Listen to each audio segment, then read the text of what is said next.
Hi, this is SHEENA Katrin Aquino, and today I am going to share with you how I see myself and perceive myself as a communicator. As you can see on my poster, this is me looking at a mirror. This is how I see myself in the 12 concepts that I have learned in this course, Interpersonal Relationships, that describe how I formulate creative ideas, messages, and thoughts to communicate. The tree right here with happy faces describes the product of theories that I learned and I applied with my experiences as I was able to build connections and healthy relationships with the people around me through effective communication. So first, I must say that I am a confident communicator. Growing up, self-esteem is one of the hardest things to improve, especially since I am an introvert person. Therefore, it affected the way I communicated with people, and with this, I learned that our self-esteem or my self-esteem is the one that shows my confidence, revealing my attitude on how I speak or how I talk. This is important to me as I am able to develop self-esteem when expressing myself. To continue improving and communicating with confidence, I should always talk to people more often and have the courage to do the things that scares me the most. So next, I am compassionate. As a human, I experienced a lot of struggles that led me to think less of myself. However, I realized that self-compassion is a key to communication with other people over the years. Compassion doesn't mean that I am having a pity party for myself, but I have learned that I can appreciate other people as my concern rises for them, enabling me to engage in our communication fully. Therefore, I should be more gentle in the future to effectively communicate with others and to bring my inner self. Next, I am aware. As a communicator, it is essential to feel my surroundings, to be aware that what I hear and see is true, to know if I am engaging in an effective conversation. I realize that being aware of emotions is one of the best gifts that I could have in this modern world. It prevents me from having hurt or allows me to have a real conversation or real communication with people with genuine intentions. To be aware of my and others' emotions, I should learn how to observe people on how they act, feel, and engage with the use of different emotions to understand them better. So next, I am empathetic. The ability to empathize with other people will create a bridge to connect a person to another to help each other understand the feeling of being in person's situation. I learned that I should first set aside our beliefs and put one's positions in their shoes or in my shoes. With this, I could effectively communicate and see their perspectives. I've learned that it is hard to communicate with a person if I don't know how to engage and perceive what they are feeling. I must always listen to them deeply and imagine myself in their part by not letting my feelings or other opinions affect them or affect their story, so I can better understand them. Next, I am expressive. Throughout my socialization experiences with other people, I believe that the expressiveness of a person affects the atmosphere and feelings of the other person. Even how my eyes move and a thumbs up could feel like 1,000 words toward the person on how I communicate. Therefore, I learned that expressing my emotions through gestures, facial expressions, postures, and eye contact affects how I communicate. I must first think before I express to use the proper expressions to communicate effectively and prevent misunderstandings. I am responsible. When I communicate, it is crucial to take responsibility for the information I deliver.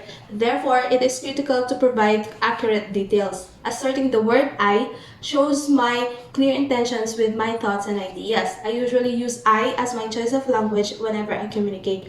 I would want to express myself in a polite way that also describes how I feel, how I describe their behavior, and how the consequences of their actions affect me.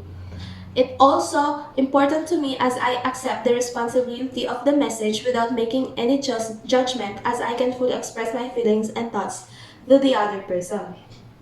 Next, I am attentive. I realize that I have been more than using one listening style simultaneously. I must say that I have been a attentive listener that uses a relational listening style as I concerned with creating emotional bonds with others. This is important for me to remember as I started my first job here in Canada, which includes working with youth with traumas and behavior problems. I tend to listen and focus on their feelings and carefully analyze what I hear before I respond. Being aware of this will help me to communicate better with children to promote healthy relationships with them. I am passionate. As a communicator, I must show passion when I listen to others. There are times that I would just tell that I won't or I wouldn't say anything, I'll just listen to all your problems to comfort a person. I listen and let them be heard without getting interrupted and judged. I would show my genuine concern by responding that involves perspective taking as I know how they feel. I realized to engage in a conversation fully, I should be passionate about how I interact with other people. I could do it by trying to give my best analysis, support, and advice to show other people, to let them feel that I am genuine with what I show to them, or to show them that I actually listen to them. Their feedback will allow me to identify if I am in a healthy communication.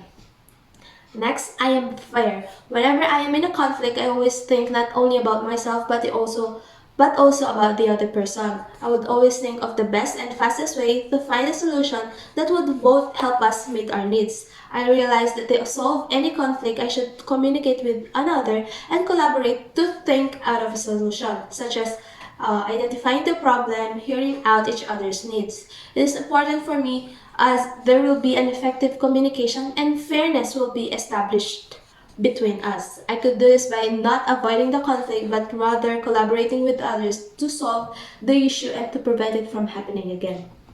So next, I am respectful. To have a proper and clear communication with people, both must show respect. In our culture, to respect others and elders, I always use po and opo when communicating with them. This is important to me as I am able to establish a good relationship with my family, with my friends, and with my fellow Filipino people, and with other nationalities. It is crucial as it prevents rudeness in conversation. In addition, to maintain this effective communication with others or respectful communication with others, I must always show respect by never cutting people off when speaking and negatively raising one's tone. And I must always show interest and appreciation and respectfully accept their thoughts and ideas when communicating. Next, I am open-minded. Over the years, as a person who lives in a country with various cultures, I need to be open-minded with communication or when communicating with other people. These actions and tones of voice may vary for different races or cultures or countries. This is important to me, especially I am an international student living and studying here in foreign country. I realize that it is essential for me to be open-minded to the diverse cultures of people. I should be more open-minded in a way I communicate by widening my perspective and by learning and being aware of their or others' cultures, and to understand each intentions during communications and to prevent any miscommunication that may cause conflict. And lastly, I am friendly. I believe in the saying that nothing will happen unless we try. Initiating interactions with a person is one way to become friendly. Throughout my experiences and learning, I have learned that allowing this to happen opens multiple opportunities for people to have relationships. I believe it is a factor to deepen relationships when showing it through communication. I realized that throughout my younger years until now, I've built many friends, and the relationships that I have grown over the years are those that are friendly because I am more comfortable and helps me become comfortable with them. A warm and friendly approach will be helpful for me to interact with others, to form relationships, and have meaningful conversations. So yeah. So thank you for listening. That's all. Through this learning course, I was able to learn myself more, reflect on my own experiences, and deepen my understanding on how I can effectively communicate with others. Thank you!